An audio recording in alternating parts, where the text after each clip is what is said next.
episode terdiri dari 5 menit sampai 80 menit.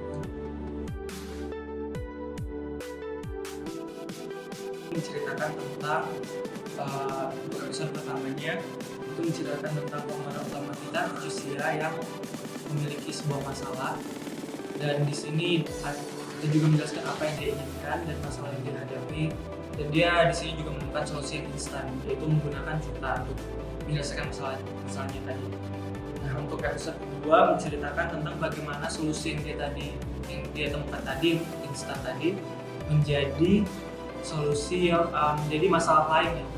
Jadi di sini kita juga menjelaskan bagaimana Cuta ini jadi si Vicusia ini jadi ketergantungan kepada Cuta. Jadi di sini dia mendapatkan masalah baru. Nah, untuk episode 3 kita menceritakan tentang penyesalan Vicusia selama menggunakan Cuta. Jadi di sini kita menjelaskan bagaimana Vicusia itu menyesal telah menggunakan solusi yang sebenarnya bukan solusi untuk dirinya, dan di sini Vicusia kembali bangkit kembali.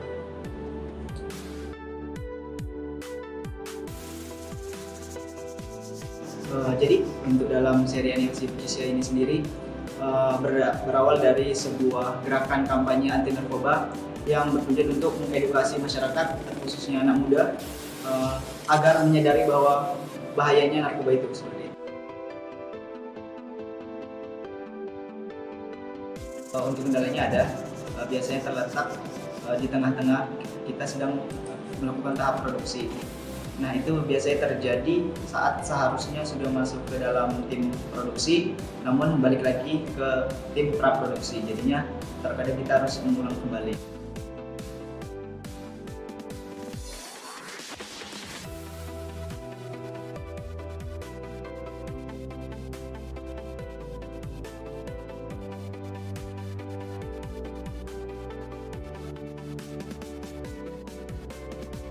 Di sini aku tugasnya bagian konsep art. Jadi aku kemarin di awal ditugaskan sebagai karakter desain Vicusia. Terus juga ada juga membuat ekspresi Vicusia. Terus seperti ini, di sini kemarin ada 8. Kemudian ini ada gambar buat jiwanya.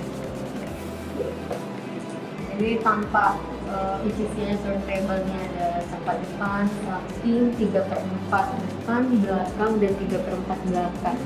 Depan, sorry. Terus ini tampak atas. Saya di sini dari divisi konsep art dan juga aset. Dan untuk sekarang saya pernah berpartisipasi dalam pembuatan konsep awal dari DK.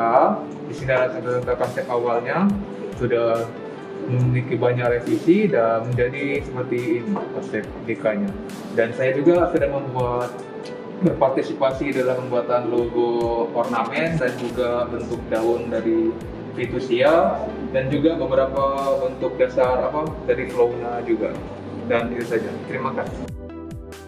Saya melakukan eksplorasi terhadap semua karakter yang ada di film serial Vicusia. Berikut yang sudah saya mendesain daun, fauna, dan juga yang paling utama adalah Cuta.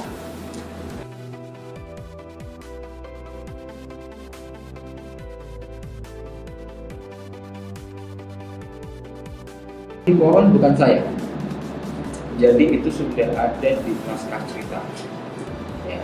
Dan itu sudah adalah kesepakatan dari semua stakeholder, dari sutradara, produser, arsitektur, itu semuanya berkonsultasi, berdiskusi, brainstorming hingga mendapatkan satu karakter tokoh utama, yaitu pohon.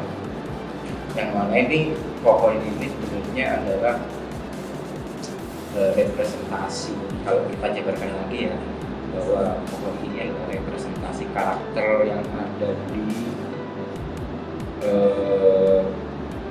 dunia nyatanya. Jadi karakter yang ada di tokoh utama, ya, tokoh utamanya ini kan sebenarnya si pohon itu, si Vicusia, pohon ininya itu. tapi dia sebenarnya representasi dari seseorang yang ada di bukunya. Ini adalah sebuah kisah karakter fantasi dalam cerita dongeng yang diceritakan oleh Bapak.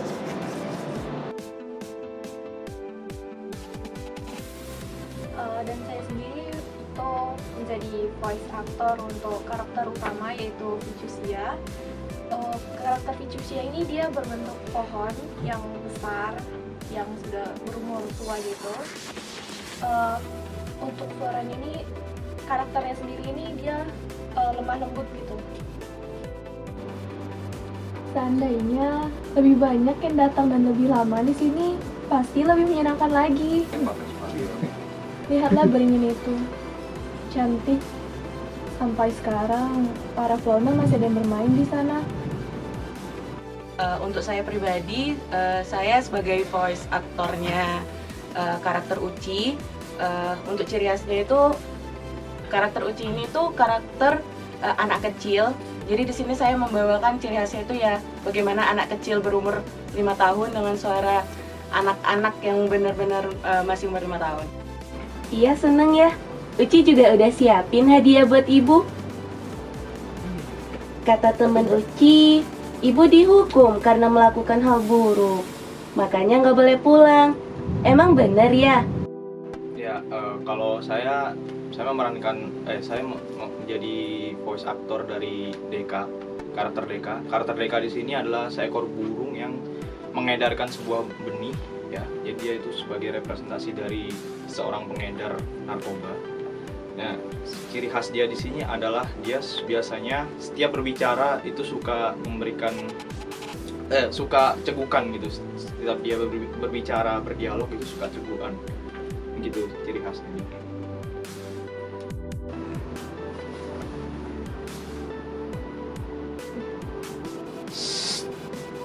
Ya, dengan itu kau bisa menghasilkan lebih banyak spirit fruit dalam sekejap.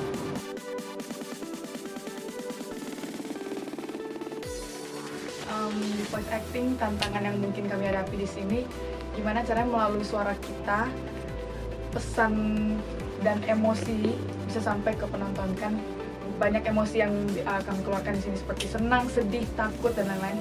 Nah, gimana caranya itu bisa dipahami, bisa ditangkap sama penonton.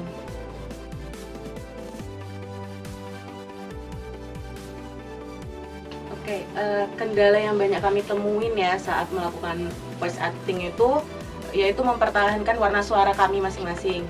Jadi setiap karakter kan mempunyai ciri khasnya, lalu bagaimana suara mereka untuk membedakan antara karakter satu dengan karakter lainnya. Jadi kendala yang paling sering kami temuin itu mempertahankan warna suara kami dengan menyesuaikan mood dari scene yang kami perankan gitu.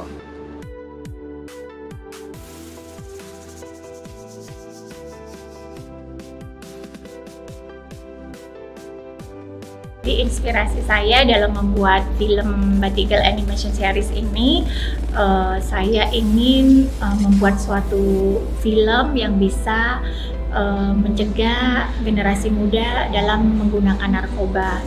Yang kedua juga saya ingin mempererat hubungan Indonesia-Australia karena terus terang pendanaan juga kami disupport oleh pemerintah Australia.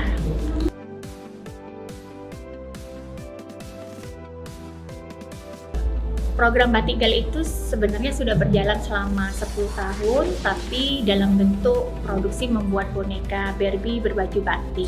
Jadi semenjak pandemi kami tidak bisa memproduksi boneka ini, jadi kami akhirnya mencari ide supaya kita tetap eksis walaupun di masa pandemik. Jadi akhirnya saya bekerja sama dengan Politeknik Batam dan juga Second Chance Foundation untuk menghasilkan suatu karya di musim pandemik ini, yaitu dengan mengubah produksi boneka Batik Girl menjadi sebuah film animasi. Sehingga harapannya waktu itu saya berpikir bahwa pandemik itu akan panjang gitu. Jadi harapannya walaupun pandemi kami tetap bisa mengkampanyekan anti narkoba lewat online melalui film animasi ini. Tetapi karena syukur alhamdulillah pandemiknya juga sudah berakhir. Jadi kita bisa kampanye online maupun offline ke Australia.